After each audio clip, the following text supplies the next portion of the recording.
I stood there on the upper deck of that cruise ship, watching my husband Gerald press his lips against my daughter-in-law Simone's mouth, and something inside me just broke open with laughter. Not the kind of laughter you hear at Sunday dinner when your grandbaby says something cute. This was different. This was the sound of chains falling off. "Well, well, well," I said, and they jumped apart like teenagers caught behind the church. "Don't stop on my account. Y'all look like you're having a wonderful time."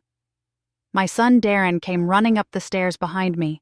He'd gone to get us drinks. The tray crashed to the deck, glass and ice everywhere. His face went from confusion to horror in about 2 seconds flat. "Mama? Dad? Simone?" His voice cracked like he was 13 again instead of 37. Simone's face turned red, then pale. Gerald couldn't even look at his own son. "Me?" I just kept laughing, because after 43 years of marriage, 30 of them spent watching Gerald slowly turn into someone I didn't recognize. After 10 years of dealing with Simone's sneaky little comments and her clever ways of cutting me down, after all of it, I was finally free. "Mama, why are you laughing?" Darren looked at me like I'd lost my mind. "Baby," I said, still chuckling, "you'll understand soon enough. Pack your things. We're going home." Before we continue, please drop a comment if you've ever experienced something like this. We'd love to hear your story, and subscribe to the channel to help us grow. Now let me tell you how we got here, because this story didn't start on that cruise ship. It started way back, probably before I even realized what was happening. My name is Loretta Washington, and I'm 72 years old. I raised my son Darren in a little house in Detroit, worked as a nurse for 35 years, went to church every Sunday, and thought I had a good life. Gerald was an auto plant supervisor, made decent money, and for the longest time we were happy. Not perfect, but happy enough. Things started changing about 10 years ago when Darren married Simone. She was pretty, I'll give her that. Light-skinned girl with long hair and a smile that could charm the birds from the trees. Darren was head over heels from day one. I tried to like her. Lord knows I tried. But something about that girl never sat right with me. The way she'd hug me and say, "Hey, Mama Loretta," with that sweet voice, then turn around and make little comments. "Oh, you're wearing that dress? It's so vintage." Or, "I love how you don't care what people think about your hair." Little digs wrapped up in compliments. My best friend Ruby from church saw it right away. "That girl got a snake tongue," Ruby told me one Sunday after service. "Mark my words, Loretta. She's trouble." But what could I say? Darren loved her, and they gave me 2 beautiful grandbabies, Zion, who just turned 8, and little Amara, who's 5.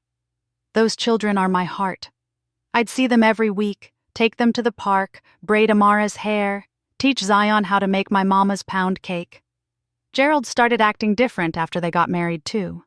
He'd always been quiet, but he got distant.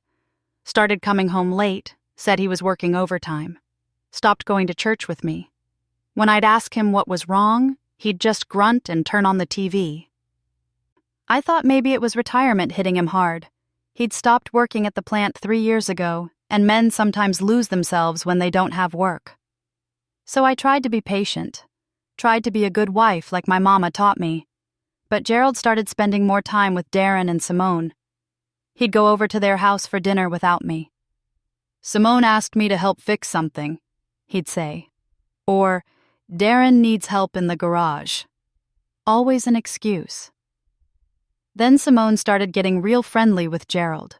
Too friendly, calling him Pops in this soft voice, touching his arm when she talked, laughing at all his jokes, even the ones that weren't funny. I saw it, but I told myself I was being paranoid. That's what women do, right? We gaslight ourselves until we can't trust our own eyes. About 6 months ago, Simone came up with this idea for a family cruise. "It'll be good for all of us," she said at Sunday dinner. "Quality time together. The kids will love it." Gerald loved the idea, jumped on it faster than I'd seen him move in years. "We should do it, Loretta. When's the last time we did something as a family?" I didn't want to go. Something in my gut told me not to. but Darren looked so happy at the thought, and I wanted to spend time with Zion and Amara. So I said yes. We booked a 7-day Caribbean cruise leaving from Miami. Simone handled all the arrangements. She booked the rooms, made the dinner reservations, planned all the activities. I should have known something was up when she booked separate rooms for everyone.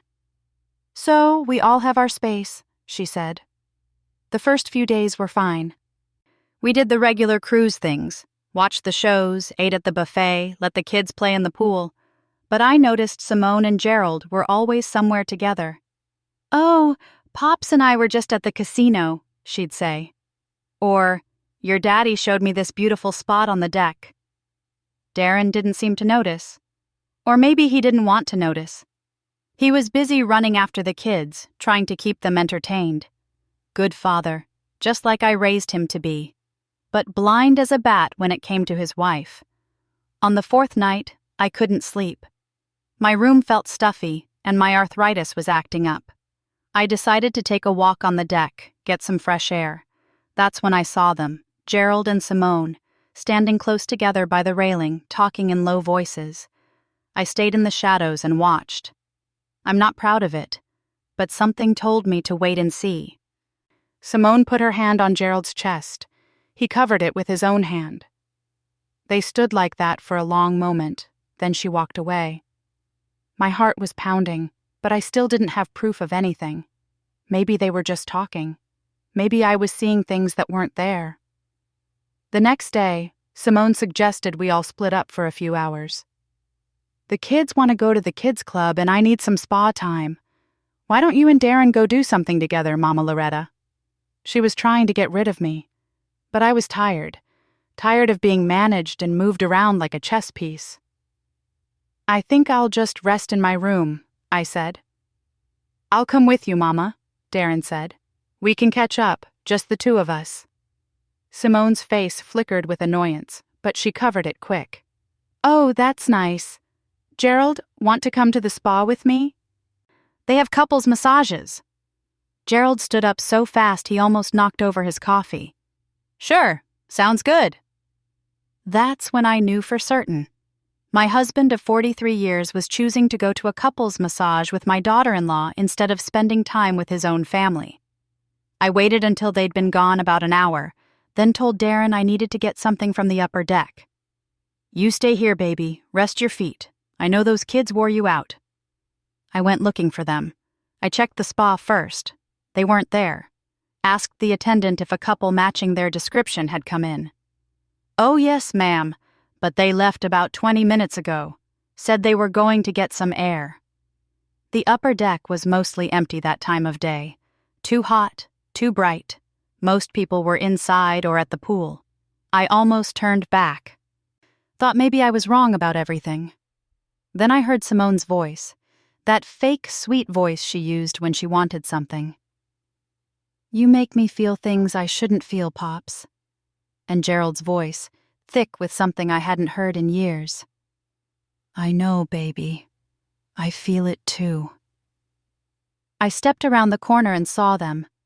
Saw my husband cup Simone's face in his hands. Saw her lean into him like he was the sun and she was a flower. Saw their lips meet. And that's when I laughed. Because in that moment, everything became crystal clear. The late nights, the distance. The way Gerald had stopped touching me, stopped seeing me. It wasn't about retirement or getting old or any of the things I'd told myself. He'd been carrying on with our son's wife. "Well, well, well," I said. "Don't stop on my account. Y'all look like you're having a wonderful time."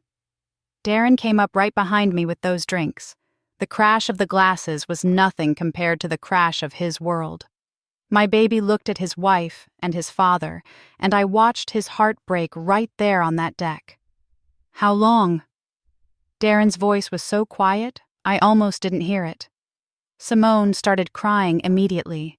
Fake tears, the kind she could turn on like a faucet. "Baby, it's not what it looks like." "How long?" Darren said again, louder this time. Gerald finally found his voice. "Son, we need to talk about this." "Don't call me son. Darren said. "Don't you ever call me that again." I put my hand on Darren's arm. "Pack your things, baby. We're leaving. Now." "Mama, you're laughing. Why are you laughing?" He looked at me like I'd gone crazy. "Because I'm free," I said. "Pack your things and get those babies. We're going home." The trip back was a nightmare. We had to fly back from the next port because you can't just get off a cruise ship in the middle of the ocean. Darren wouldn't speak to anyone. He just held Zion and Amara close and stared out the window. The kids knew something was wrong, but they didn't understand what. Gerald tried to talk to me at the airport. "Loretta, please." "Don't," I said. "Just don't." Simone tried too, grabbing my arm in the terminal. "Mama, Loretta, you don't understand. He seduced me. He took advantage." I pulled my arm away. "Child, don't insult my intelligence. I've known for a while now. I just needed to see it with my own eyes." When we got back to Detroit, I dropped Darren and the kids at my house and told him to stay there. Then I drove to the house I'd shared with Gerald for 43 years. The house where I'd raised my son, where I'd made a home, where I'd given the best years of my life to a man who threw it all away. Gerald got there about an hour after me. He'd taken his time, probably hoping I'd calm down. But I wasn't angry. That was the thing he didn't understand. I was past anger. I was at peace. "Loretta, we need to talk," he said when he walked in. "No, we don't," I said. "I'm going to make a phone call, and then you're going to listen to what I have to say. That's how this is going to work." I picked up my phone and dialed a number I'd saved 6 months ago. A number I'd gotten from Ruby's daughter, who worked at a law office downtown. A number I'd kept just in case I ever needed it, even though I'd prayed I never would. "Hello?" "This is Attorney Vivian Caldwell," the voice on the other end said. "Ms. Caldwell, my name is Loretta Washington. I'm calling about that consultation we had 6 months ago. I think I'm ready to move forward with everything we discussed." Gerald's face went white. "Loretta, what did you do?" I smiled at him, the same smile I'd given him on that cruise ship. "I protected myself, Gerald. 6 months ago, when I first suspected what you were doing, I went to see a lawyer. I documented everything. Every late night, every lie, every dollar you spent on Simone. Yes, I found those credit card statements. Every text message you thought you deleted, but I recovered. Everything." "You were spying on me?" He had the nerve to sound offended. "I was protecting what's mine," I said. "This house is in my name. My mama left it to me. The savings account, I moved that money 6 months ago into an account you don't have access to. The car you drive? That's in my name, too. I bought it with my nursing money." Gerald sat down hard on the couch. "You can't do this." "I already did it, baby. 6 months ago. I just needed to see how far you'd go, and you showed me on that cruise ship." My phone buzzed. A text from Ms. Caldwell. "Papers will be ready tomorrow. You did the right thing, Loretta." I looked at Gerald, really looked at him. This man I'd loved for so long. This man who'd betrayed me with our son's wife. "You need to leave now.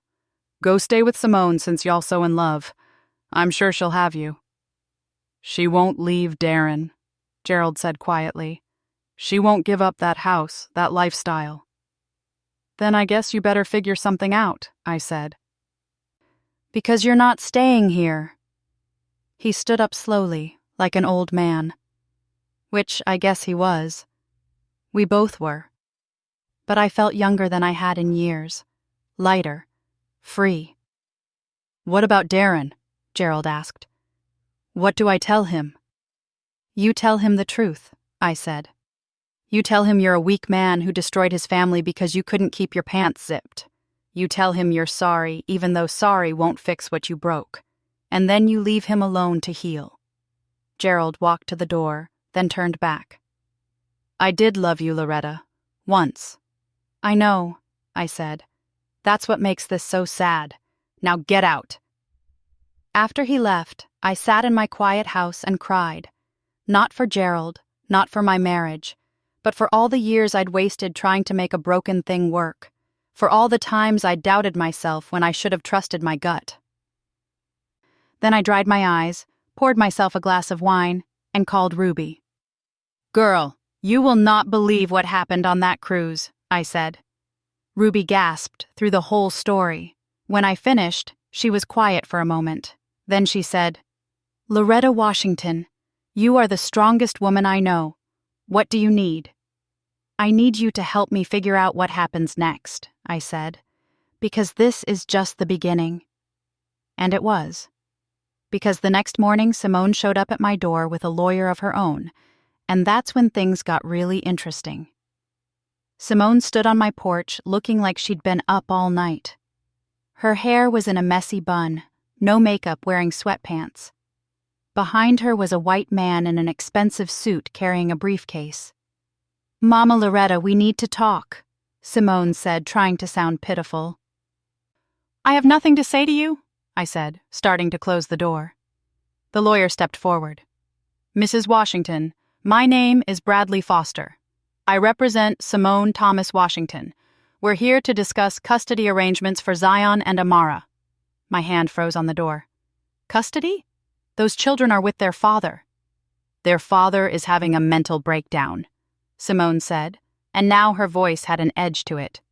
"He's not stable right now. The children need to come home with me." "You mean the home you shared while you were sleeping with their grandfather?" I said. "That home?" Mr. Foster cleared his throat. "Mrs. Washington, whatever personal issues exist between the adults, the children's welfare is paramount. Ms. Thomas Washington is their mother. She has every right. And Darren is their father," I said. "He has rights too. And right now, those babies are safe and happy with him and me. So unless you have a court order, you can get off my porch." Simone's face changed. The sweet mask fell away, and I saw the real her for the first time. "You always thought you were better than me, didn't you? Looking down on me with your church lady act? Well, I got your husband. How does that feel?" I smiled. "It feels like taking out the trash, baby. Now leave." I closed the door in their faces. My hands were shaking, but not from fear, from anger. She wanted to take my grandbabies? Over my dead body. I called Ms. Caldwell immediately. They came at me with a custody threat. "Let them try," Ms. Caldwell said. "I've already filed your divorce papers this morning. I'm also filing a motion to have Darren granted temporary full custody with you as the primary caregiver while he processes everything. Given the circumstances of the infidelity and Simone's involvement with the children's grandfather, no judge is going to look favorably on her right now." "How fast can this move?" I asked. "Emergency hearing tomorrow morning. I'm arguing that the children are in a stable environment with their father and paternal grandmother, and that removing them would cause unnecessary trauma. Be ready at 8 a.m. I went upstairs to check on Darren. He was sitting on the edge of the bed, staring at nothing. Zion and Amara were watching cartoons in the other room, thank God. "She was here," I said softly. Darren looked up. "I know, I heard. Mama, I can't lose my kids." "You won't," I said, sitting next to him. "But you need to pull yourself together for them. They need their daddy right now." "How could she do this?" His voice broke. "How could he do this? My own father?" I took his hand. "Some people are weak, baby. They choose themselves over everything and everyone else. But that's not who you are. You're strong like your grandmother was. You're going to get through this. Did you know, before the cruise?" "I suspected," I said honestly, "but I needed to be sure before I did anything, and I needed to protect what's ours." "What do you mean?" I told him everything, about going to see Ms. Caldwell 6 months ago, about moving the money, securing the house, documenting Gerald's affair, about how I'd been planning and preparing while pretending everything was fine. Darren stared at me. "Mama, you're like a secret agent or something." "I'm a woman who learned to protect herself," I said. "And now I'm protecting you and those babies. Tomorrow we go to court. Today you spend time with your children, and you show them that their daddy is still here, still strong, still loves them. Can you do that?" He nodded slowly. Yeah, I can do that." That night, after I put the kids to bed, I sat in my kitchen with Ruby. She'd brought over a sweet potato pie and a bottle of wine. "Girl, I still can't believe all this," Ruby said. "Gerald and Simone, it's like something from a TV show." "Well, tomorrow's going to be even more dramatic," I said. "Court at 8 a.m. "You need me there?" Ruby asked. "I always need you there," I said. "You're my sister." The next morning, we all got dressed and headed downtown. Mesbais. Caldwell met us outside the courtroom. She was a tall black woman with natural hair and sharp eyes that didn't miss anything. "Mr. Washington," she said to Darren, "how are you holding up?" "I'm here," Darren said. "That's about all I can manage." "That's enough," Ms. Caldwell said. "Let me do the talking. Just answer honestly if the judge asks you anything." We went inside. Simone was already there with Mr. Foster, looking like a different person. She'd done her makeup, wore a conservative dress, had her hair neat. Playing the part of the concerned mother. Gerald was there too, sitting in the back. I didn't look at him. Judge Patricia Haynes came in, a black woman about my age with gray locks and glasses. "This is an emergency custody hearing for Zion and Amara Washington. Let's keep this focused on the children." Mr. Foster went first. He painted Simone as a devoted mother worried about her children's welfare. Said Darren was unstable and keeping the kids from their mother out of spite. Then Ms. Caldwell stood up. "Your Honor, Mr. Washington is not unstable. He's dealing with the discovery that his wife was having an affair with his father, an affair that was revealed in front of the children during a family vacation. Ms. Thomas Washington's concerns about the children's welfare ring hollow, given that her own actions created this crisis." Judge Haynes looked at Simone. "Is this true? You were involved with your husband's father?" Simone's face went red. "It's complicated, Your Honor." "It's a yes or no question," Judge Haynes said. "Yes," Simone whispered. "And where are the children staying now?" Judge Haynes asked. "With their father and their paternal grandmother," Ms. Caldwell said. "In a stable home where they've been staying since birth. Mrs. Loretta Washington is a retired nurse, active in her church community, and has been the primary caregiver while both parents worked. The children are comfortable, safe, and thriving." Judge Haynes looked at some papers. "I see here that Mrs. Loretta Washington has already filed for divorce from Gerald Washington, citing adultery, and that the other woman named in the divorce is Simone Thomas Washington." She looked up at all of us over her glasses. "This is quite a mess you've all made." "Your Honor, my client had nothing to do with creating this situation," Ms. Caldwell said. "She's simply protecting her grandchildren and her son during a difficult time." Judge Haynes turned to Darren. "Mr. Washington." "Stand up, please." Darren stood, his hands shaking. "Are your children safe?" Judge Haynes asked. "Yes, ma'am," Darren said. "Are they being fed, clothed, cared for?" "Yes, ma'am. My mom is taking good care of them while I figure things out." "And what are you figuring out?" Darren took a breath. "How to be a single father. How to explain to my babies why their mother and grandfather hurt us. How to keep going when everything fell apart. But I'm figuring it out, Your Honor, because they're my children, and I love them." Judge Haynes nodded. "Mrs. Loretta Washington, please stand." I stood up, my heart pounding. "You're 72 years old," Judge Haynes said. "Yes, ma'am." "That's a lot of responsibility, caring for 2 young children while your son heals." "I raised one already," I said. "I can handle 2 more for a while. And I'm not doing it alone. I have my church family, my friends, my community. We take care of our own." Judge Haynes smiled slightly. "I'm sure you do." She looked at all the papers again. "Here's my ruling. Temporary custody remains with Mr. Darren Washington, with Mrs. Loretta Washington as the primary caregiver. Ms. Thomas Washington will have supervised visitation twice a week, 2 hours each visit, supervised by a court-appointed monitor.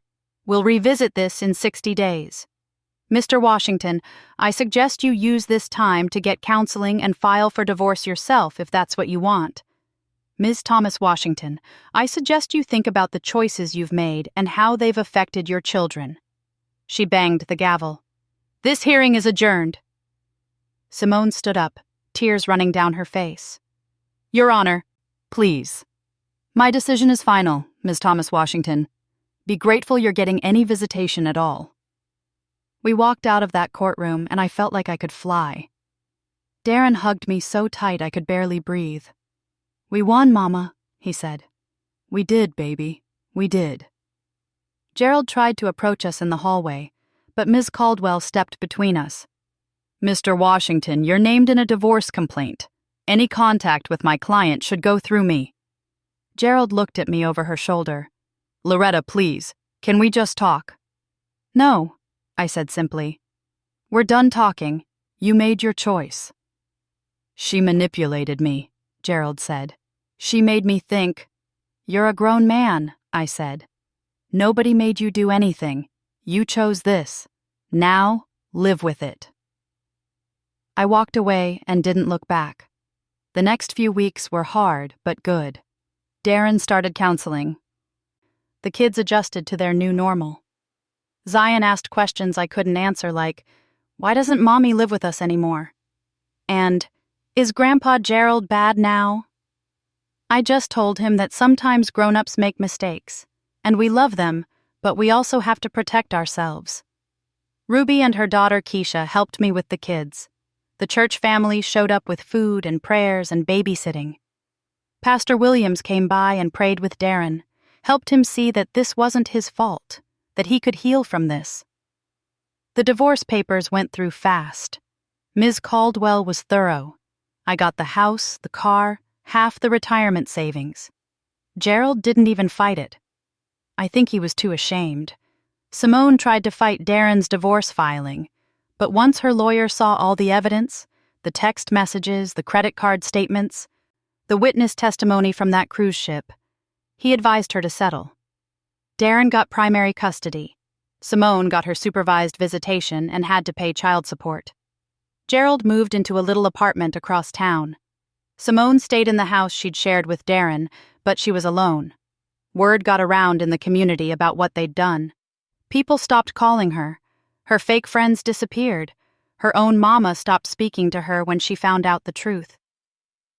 3 months after that cruise, I was sitting on my porch watching Zion and Amara play in the yard when a car pulled up. It was Simone, but she wasn't there for visitation. She looked terrible, thin, tired, older than her 35 years. Mama Loretta, she said quietly, can we talk? Your supervised visit isn't until Thursday, I said. I know. I'm not here for that. I'm here to apologize. I looked at her. Really looked at her. You think an apology fixes this? No, she said. Nothing fixes this. But I need to say it anyway. I was wrong. I was selfish. I destroyed my family because I was stupid and vain, and I thought... She trailed off, wiping her eyes. I thought Gerald really loved me. But he didn't. He just wanted something young and pretty to make him feel alive again. And I wanted attention, validation. I wanted someone to choose me. So you chose to hurt my son, I said. Those babies' father. Yes, she whispered. And I'll regret it for the rest of my life. Darren was a good husband, the best, and I threw it away. I stood up and walked to the porch railing. You know what the saddest part is? If you'd just loved my son the way he loved you, you could have had everything. A good man, beautiful children, a family that would have had your back through anything.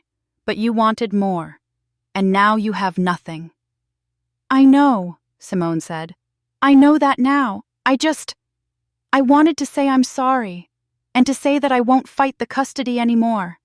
Darren's a better parent than I ever was. The kids should be with him. With you." She got back in her car and drove away. I watched her go and felt something close to pity. But mostly I felt relieved. It was finally over. That Sunday, I took Zion and Amara to church. We sat in our regular pew, and when Pastor Williams asked if anyone had any testimony, I stood up. "I want to thank God for deliverance," I said, "for showing me the truth even when it hurt, for giving me the strength to protect myself and my family, for surrounding me with people who love me, and for reminding me that I'm never too old to start over." The church said, "Amen," and Ruby squeezed my hand. That night, after the kids were asleep, I sat in my quiet house and thanked God again. For the wisdom I'd gained, for the lawyer I'd hired when I first suspected something was wrong, for that one phone call I'd made that changed everything. Gerald had tried to destroy me. Simone had tried to take everything, but I'd outsmarted them both. Not because I was mean or vengeful, but because I'd learned to value myself enough to fight for what was mine. I looked at the divorce papers on my table, officially stamped and sealed. 43 years of marriage ended on 3 pages of legal documents. But I wasn't sad anymore. I was free. My phone buzzed, a text from Darren. "Mama, the kids want to know if you'll make pancakes in the morning. I told them yes. Love you." I smiled and texted back, "Tell them Grandma's making her special pancakes with blueberries. Love you too, baby." And that's how my story ends. Not with me broken and alone like Gerald and Simone probably expected, but with me surrounded by love, raising my grandbabies, watching my son heal and grow stronger every day. They thought they could take everything from me, but they forgot who they were dealing with. I'm Loretta Washington. I'm 72 years old. I'm a retired nurse, a church mother, a grandmother, and a survivor. And I caught my daughter-in-law and my husband kissing on that cruise ship, laughed in their faces, and took back my life with one phone call. The shrew's mask didn't just slip, it shattered completely. And I'm still standing. Thanks for listening. Don't forget to subscribe and feel free to share your story in the comments. Your voice matters.